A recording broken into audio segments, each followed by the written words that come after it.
এজেন্সিগুলোর গাফিলতির কারণে কোনো যাত্রী এবার হজে যেতে না পারলে এর দায়ভার সংশ্লিষ্ট এজেন্সিকে নিতে হবে বলে জানিয়েছেন ধর্ম উপদেষ্টা আফম খালিদ হোসেন।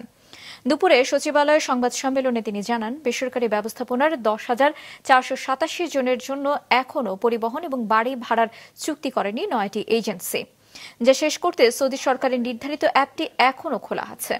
তবে যে কোনো সময় তা বন্ধ হয়ে যাবে বলে জানান উপদেষ্টা। হুঁশিয়ার করেন, এজেন্সির গাফিলতিতে কোনো যাত্রী হজে যেতে না পারলে সংশ্লিষ্ট এজেন্সির লাইসেন্স বাতিল এবং জামানত বাজেয়াপ্ত সহ প্রয়োজনে ফৌজদারি মামলা করবে মন্ত্রণালয়। সৌদি সরকারের ডেডলাইন ক্যারি আউট না করার কারণে কোনো হাজি যদি হজে যেতে ব্যর্থ হন, তাহলে সে সমস্ত এজেন্সির বিরুদ্ধে আমরা আইনানুগ ব্যবস্থা নেব। আইনানুগ ব্যবস্থার মধ্যে আছে তাদের লাইসেন্স আমরা বাতিল করে দেব, তাদের যেটা জামানত আছে সেটা বাজেয়াপ্ত করব এবং তাদের বিরুদ্ধে ফৌজদারি মামলা আমরা দায়ের করব।